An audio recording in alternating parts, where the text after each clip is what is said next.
Bloomberg Audio Studios. Podcasts, radio, news. This is the Bloomberg Surveillance Podcast. I'm Jonathan Ferro, along with Lisa Abramowitz and Anne-Marie Hordern. Join us each day for insight from the best in markets, economics and geopolitics. From our global headquarters in New York City, we are live on Bloomberg Television weekday mornings from 6 to 9 a.m. Eastern. Subscribe to the podcast on Apple, Spotify or anywhere else you listen. And as always, on the Bloomberg Terminal and the Bloomberg Business app. We begin this hour with the S&P 500 coming off its biggest one-day loss since August. The Fed delivering a 25 basis point rate cut, but dialing back expectations for cuts next year. Jim Bianco of Bianco Research writing, cutting rates and leaving the door open to more is inviting higher inflation expectations, and that is what the market is reacting to. Jim joins us now for more. Jim, we've got a lot to get through. Your early reaction to yesterday's news conference? You know, you have to see it as a continuation of what we've seen since September. When the Fed cut in September, we were at 360 on the 10-year note, and yields have been going higher and higher and higher. Chairman Powell's been asked about this, and he's not answered the question. He said they go up, they go down. And then he come to yesterday's meeting, which we're referring to as a hawkish cut. Let's call it what it is. He made a very good case to raise rates yesterday, but instead they cut rates. And I think the market at every step has been worried about inflation and has been rejecting these moves by having yields go up and up on the long end of the curve. Why? Because the economy is growing at its potential. We've got massive stimulus coming with the Trump administration. Monetary ease is unnecessary. All it's going to do is raise inflation expectations. So every time they cut or talk about cutting, you see higher long-term yields. Jim, what do you think the next move is? Beyond no move. Is it a cut or a hike? I think the next move, you're right, is, first of all, it should be no move, even though Chairman Powell talked about a pause, meaning that there's going to be moves in the future. It probably should be a hike, because if we're talking about where neutral is, where is the rate that does not, restrain or stimulate the economy, you can make the case we arrived at it yesterday, and that the amount of restraint, as Chairman Powell calls it, doesn't really exist. So therefore, the next move should probably be a hike, but that's going to be intensely political.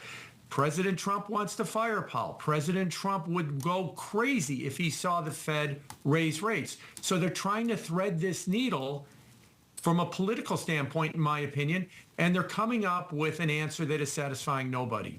Jim, do you have a really clear sense, and I know that you just gave a reason for why the market responded the way that it did, but how much do you think it had to do with the idea that there is this concern about stickiness of inflation, and how much is it the flipping and the flopping and the lack of direction, the lack of understanding?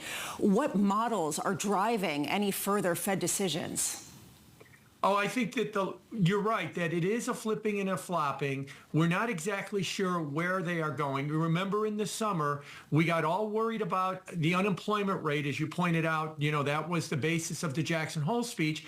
I happen to think that that was all driven by the Somme rule getting triggered, and that scared the Fed, and that's what got us to 50 basis points. And right after that, the labor market rebounded, and now we're back to inflation. So there is no real consensus.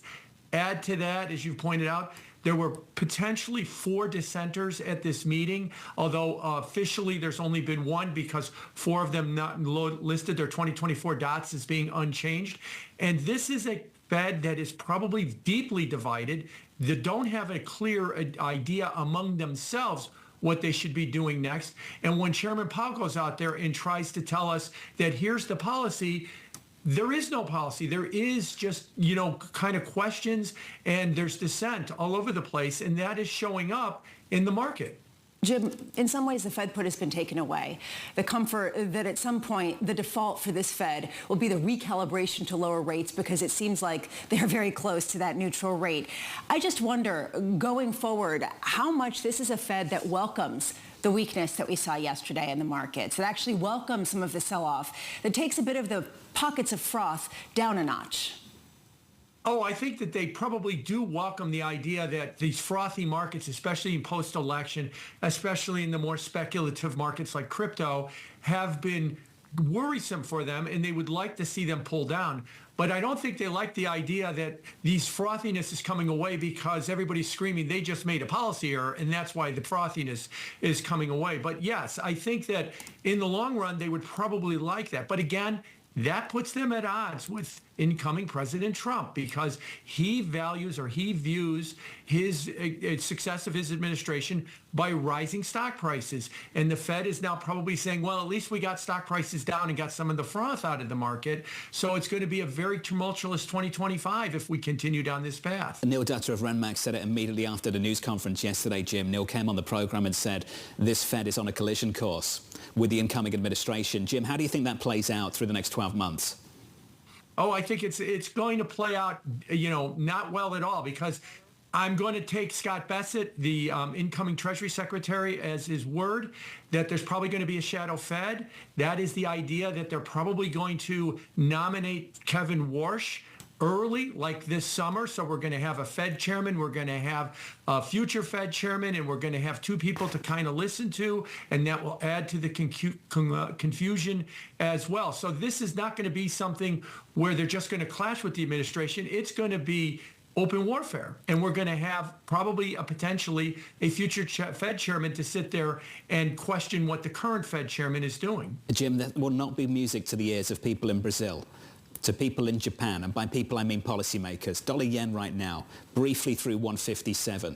In Brazil, they've got fiscal issues. These issues don't help them. In fact, higher yields beget higher yields. Jim, there are certain places in financial markets around the world where they feel really stretched. We had someone come on the program yesterday, Julian Emanuel of Evercore, a man you know well, and he talked about the peak in the US dollar being really important to financial markets. We've been asking the question, how much oxygen is left up here for the US dollar? Jim, how much more stretch can this get? Oh, the one thing I've learned about currencies is they can go a lot further than people think. And as long as U.S. rates continue higher on this back of that the Fed is not dealing with an inflation problem, or worse, fostering it by continuing to talk about cutting rates when it's not necessary, higher interest rates in the U.S. will just continue to foster a higher dollar. Now, a higher dollar, you're right, means lower emerging market currencies, which means lower developed currencies like the yen, and puts more and more pressure on them. And look at what's happening in the global economy ex the U.S. You've got countries like Germany, you've got countries like China, you've got countries like Japan that are already struggling right now. Germany might be in recession right now. Japan might be in recession right now. China might have some of the lowest growth that we've seen in 40 years. The U.S. is humming along great, but the problem is that as the U.S. hums along and gets higher rates and sucks the dollar in higher, it puts the rest of the world under further pressure. Jim, putting this all together, the rest of the world on further pressure, the idea that a stronger dollar is probably going to inhibit exports from the U.S., potentially the growth in certain areas. Did this meeting and the reaction to it by the Federal Reserve and by the markets increase the chance of some sort of negative growth shock next year, despite some of the incoming policies?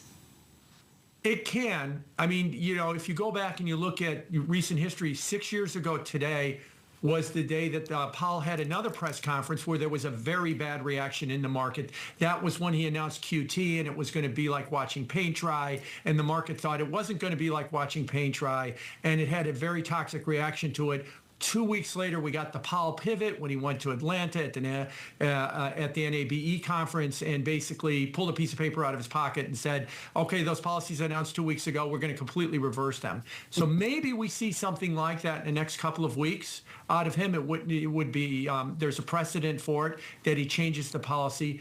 But if he doesn't change the policy and they continue to talk about weakness, worry about the labor market, that they might have to cut rates even more next year in the face of just raising their inflation expectations, I think we're going to see a rocky ride in the markets. Jim, enjoyed it. Looking forward to covering this with you. Jim Bianco of Bianco Research. And Jim, thanks for everything in 2024.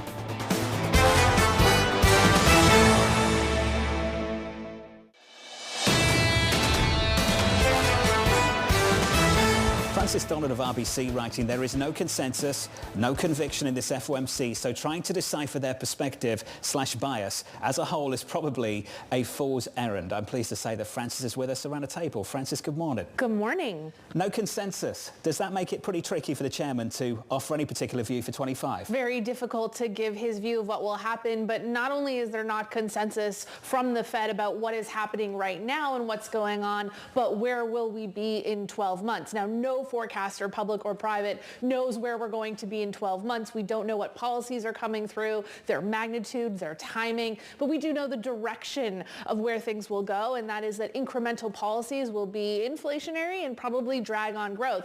And this is why I think this is the problem for the Federal Reserve. It's not higher inflation. The Fed is not afraid of higher inflation. They know what to do. You hike rates or you keep them stable. They're not even afraid of weaker employment. You lower rates. What they're afraid of is a stagflationary environment. And if inflation heads upwards or is sticky for factors they cannot control, supply side, and the unemployment rate rises, or there's weakness underlying that labor market, maybe it doesn't show up in the unemployment rate. That is the big problem for the Federal Reserve heading into the next 12 months. What do they do if that environment did materialize? What's the approach to that? Well, they'll have to make some big decisions. So we heard from Fed Chair Powell, hey, we did work heading back in 2018 as to the type of inflation we should look through, giving himself some optionality. But this is a Fed that's going to have to ask itself questions over what type of inflation it does respond to. Supply side shocks, geopolitical fragility, these are not interest rate sensitive. So a Federal Reserve that talks a lot more about the type of inflation they would look through is one that might be erring on the growth side. For now, they don't have to make that choice because it's really the inflation side of the picture. As we just heard, the growth side looks on the surface at least to be well. I wouldn't be surprised if the Fed is also paying attention to the unevenness that exists under this economy. We talk about K-shape with incomes, high income folks really doing a lot better than low income folks, shows up in that retail sales data, but there's also that K-shape happening with manufacturing data and services data. This is not a simple economy. It's probably not a simple policy response. This, I think, is underscoring some of that confusion we're hearing from the Fed chair. It raises this question of what kind of goals they have. I don't have a clear sense of what the goals are in terms of how quickly to get inflation down to 2%, in terms of how to weigh both the inflation reading and the unemployment reading, and what would trigger them to make a change. Did you have a clearer sense of that? Well, from their SEP or those dots, they say it's okay if we wait several years to get back to neutral, okay if we wait several years to get back to 2%, and that seems to be okay by them.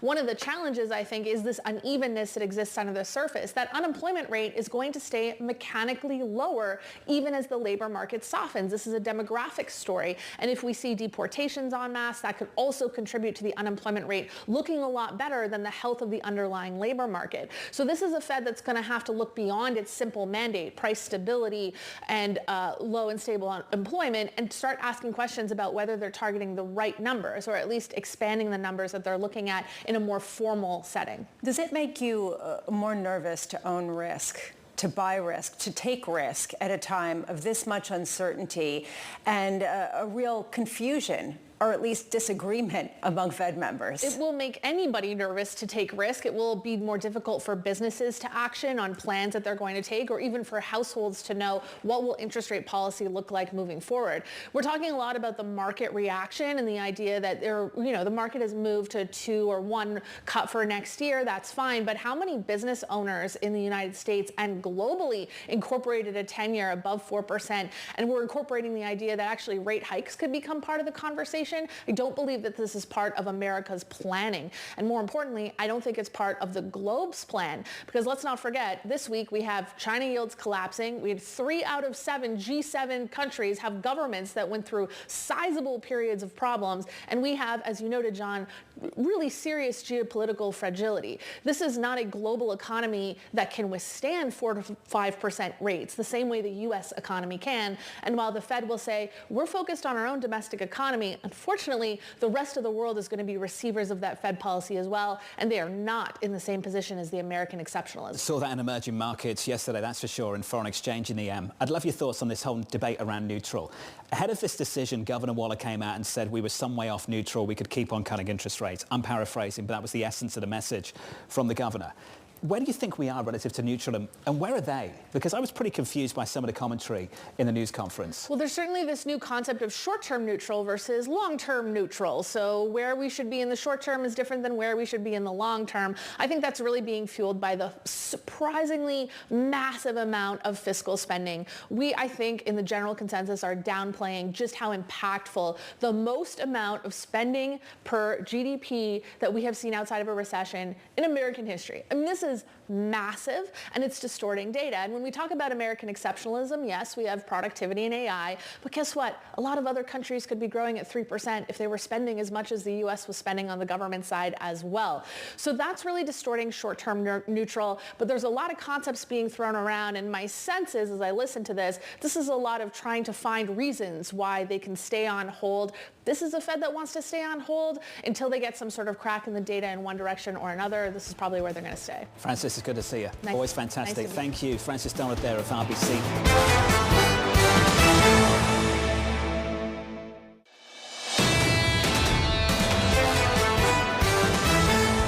Welcome to our audience on Bloomberg Radio and Bloomberg Television worldwide. Mr. Secretary, thank you very much for being here. Good to be with you.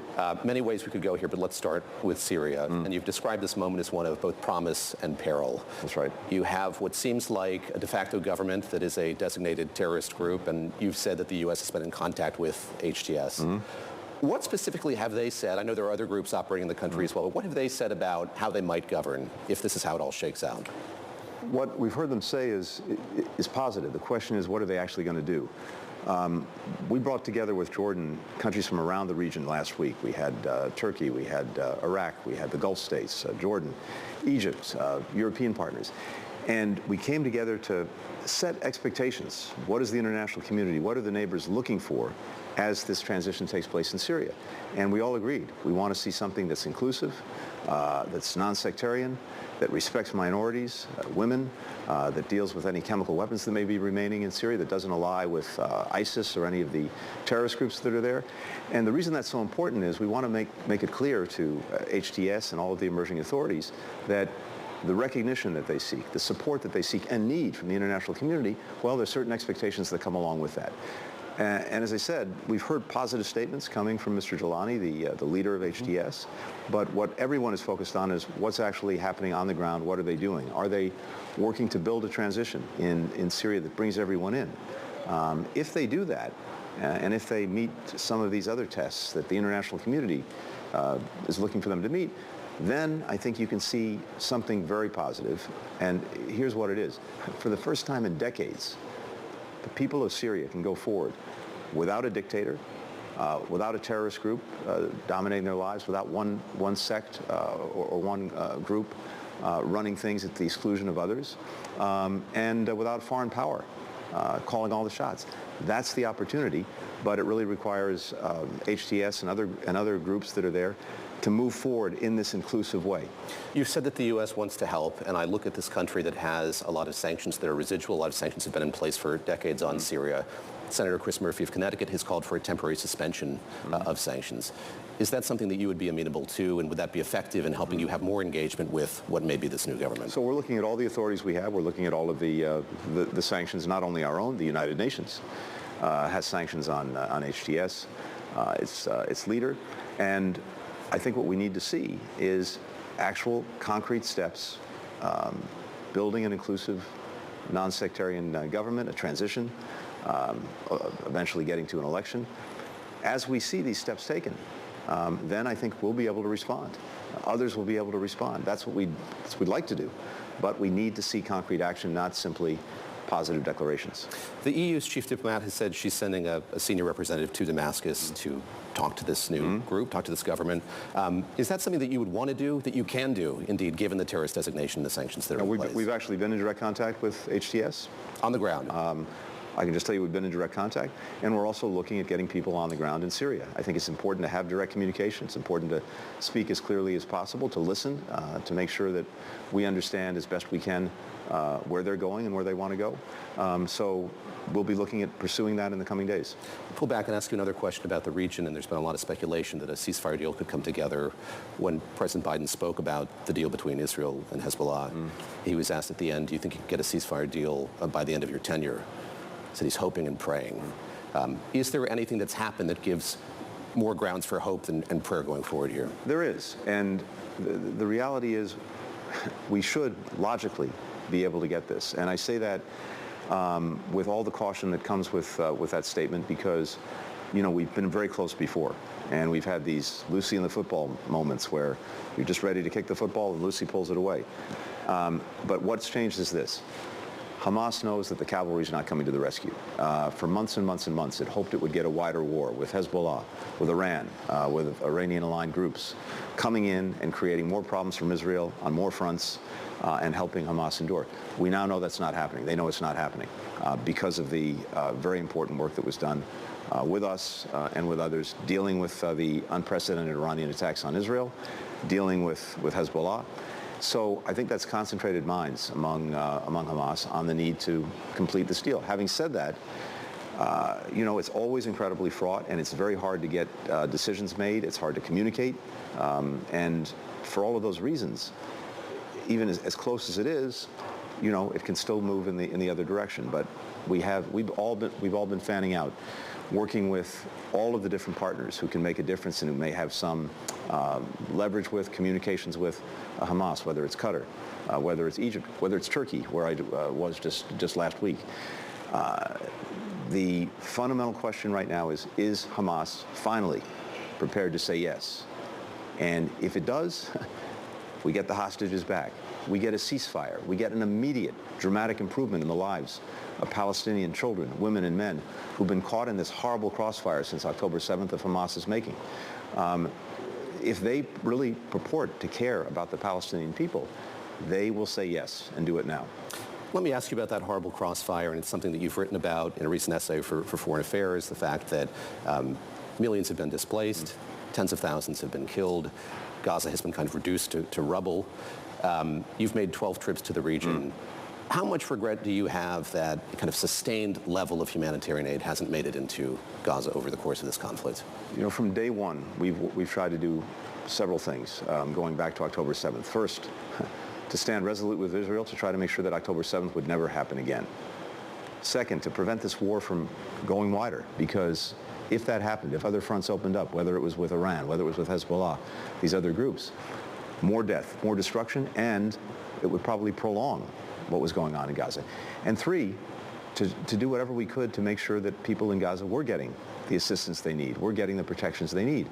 And we have been on this virtually every single day, and we've seen moments when more assistance was getting through, then we've seen moments where it's ebbed and flowed.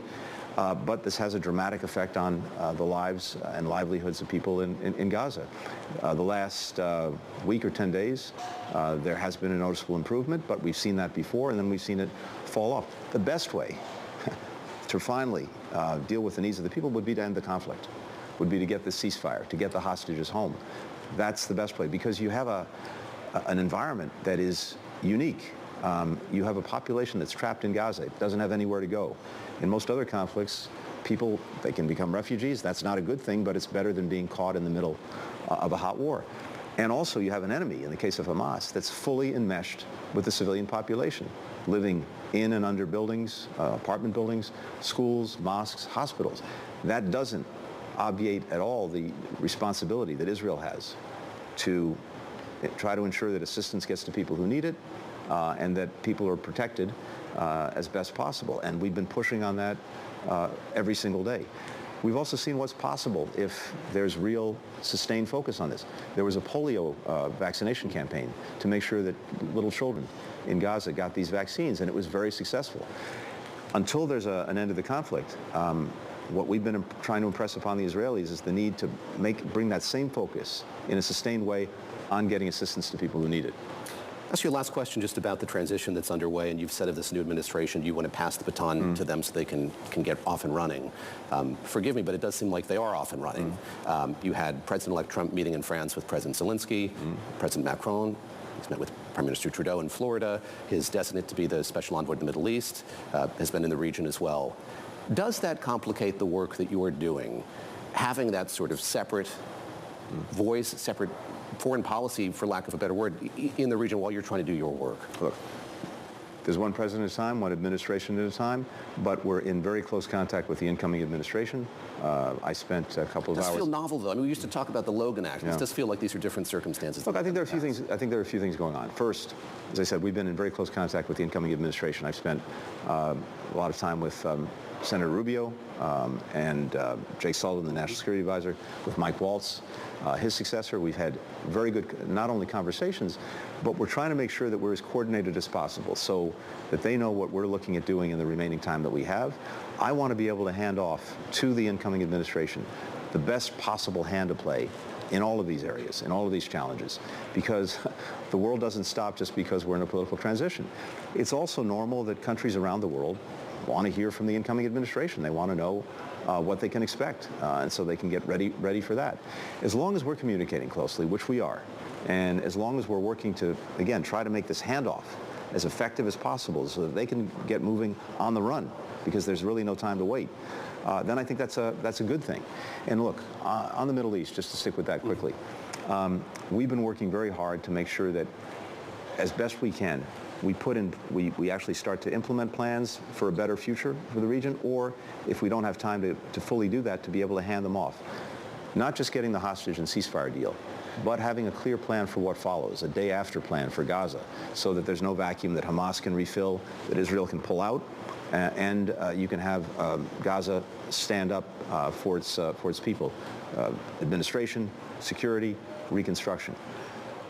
We have done an extraordinary amount of work carrying through what President Trump started with the Abraham Accords to get normalization between Israel and Saudi Arabia, which would be the biggest game changer in the region. And those plans are there and are in place and ready to go if we get an end to Gaza, a conflict there. We've done a lot of work on what a pathway to a Palestinian state would look like when people are ready for that conversation. They're not now. At some point, they're going to have to be. All of that is ready to be handed over to the new administration, and hopefully they'll carry the ball forward. Very quickly before I let you go, you mentioned that normalization deal. It was something this administration invested a lot in before October 7th. Clearly the conversations have been going on.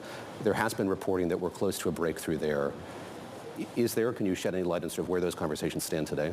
So one of the things I look back on is on October 10th, a year ago. I was supposed to go to Saudi Arabia and to Israel to work on the Palestinian component of this normalization deal. And of course, that trip didn't happen because of October 7th. But even with Gaza, we've continued these conversations, we've continued this work. And in terms of the agreements that are needed between the United States and Saudi Arabia, they're pretty much ready to go. And that would then trigger the normalization between Israel and Saudi Arabia. But two things are required to actually get that done. One is an end to the conflict in Gaza, and two is having a credible pathway toward a Palestinian state. As I said, all of the work's been done, and hopefully we'll get to that end of conflict in Gaza. They'll have to engage the conversation on the answering the Palestinian question, but the work is there. And if that happens, this transforms the region. You have Israel that's integrated in the region. There's a common security architecture to deal with Iran. We saw that, something we put together embryonically when Iran attacked Israel in an unprecedented way, a direct attack. We not only, for the first time, participated in Israel's active defense, we brought other countries, including countries in the region, into that defense. So you can see what's possible in the future. But it requires an end to the conflict in Gaza, and it requires moving forward on the Palestinians. Mr. Secretary, thank you very much. That's Antony Blinken, Secretary of State. This is the Bloomberg Surveillance Podcast, bringing you the best in markets, economics and geopolitics. You can watch the show live on Bloomberg TV weekday mornings from 6 a.m. to 9 a.m. Eastern. Subscribe to the podcast on Apple, Spotify or anywhere else you listen. And as always, on the Bloomberg Terminal and the Bloomberg Business app.